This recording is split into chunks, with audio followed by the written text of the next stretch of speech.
Hi, I'm Irving, and I'm an Adamaniac. The quiet Gotham night is rocked by an explosion at the First National Bank. Tony! Hands up! Don't move!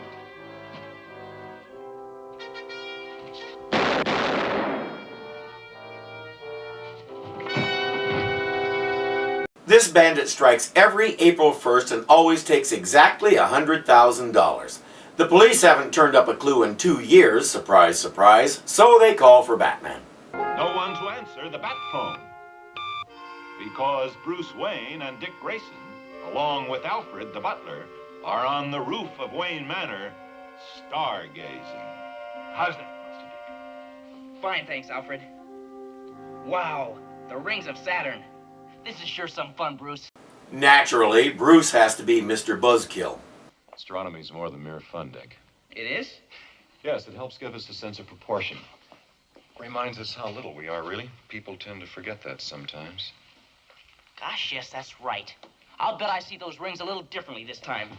You're right. Now they make me feel like crap. Thanks, Bruce.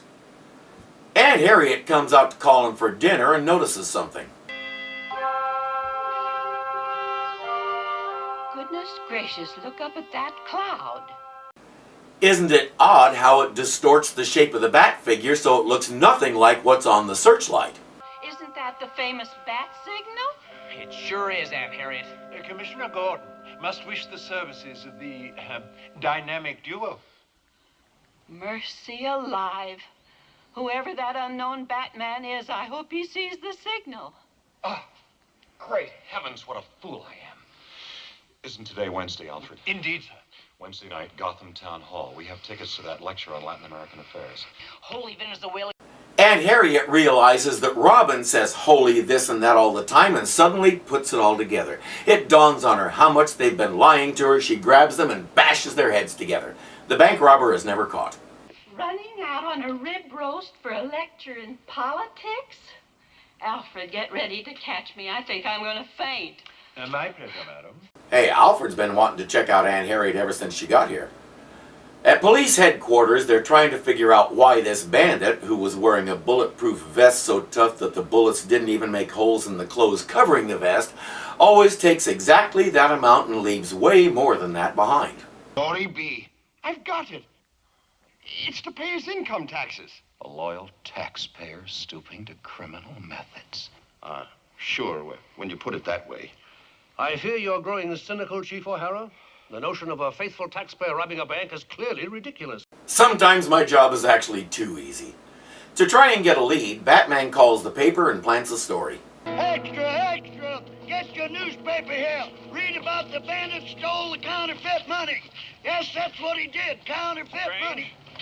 What was counterfeit money doing in the vault of the First National Bank? Mister, if you want to know, you'll have to buy a paper. I ain't no special news service. I wonder what it was doing there. Oh, they're waiting at the bank for disposal. Makes sense. As I said, this show isn't afraid to try anything, including breaking the fourth wall. I think that's part of the reason it's so enduring. The goofy things it does like that are timeless in their appeal. Hey, paper here. Read about the bandit stole counterfeit money. Here, read about it right now. I wonder if that's a clue.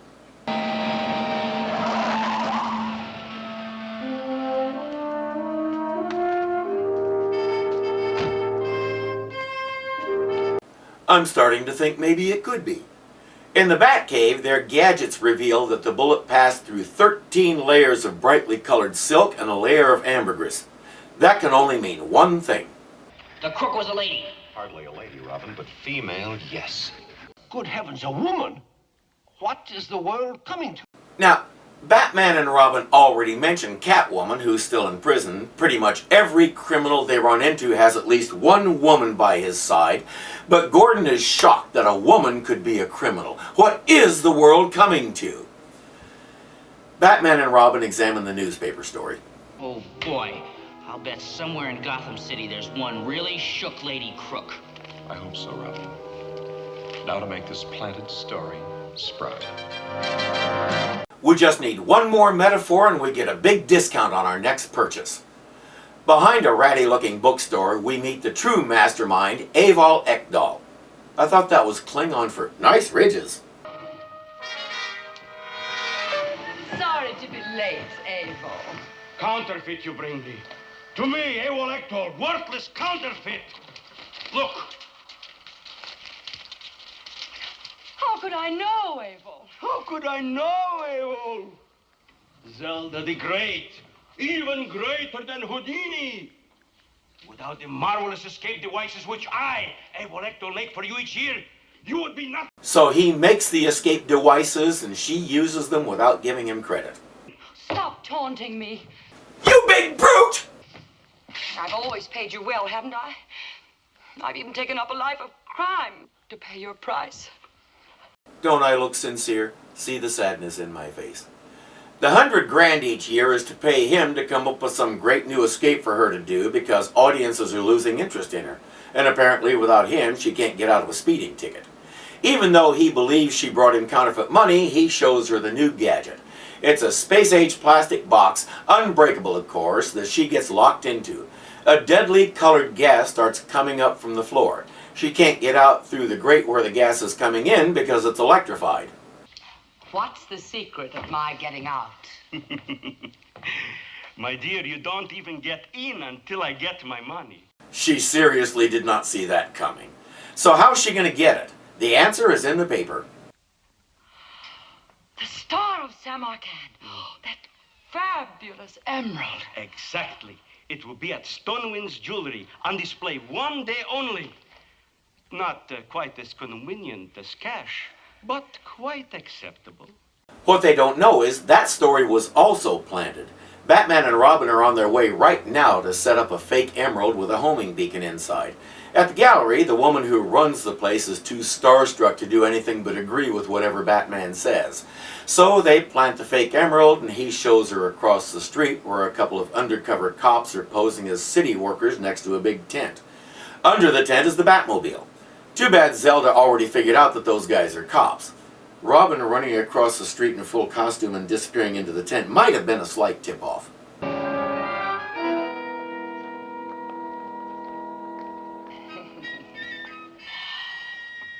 As I guessed, another Batman trap. I am loving this episode. We're really going all out not to take ourselves seriously. I'll have to get my 100,000 somewhere else. Somewhere Batman wouldn't even dream of. Then if it's games they want, they'll have them. I like her.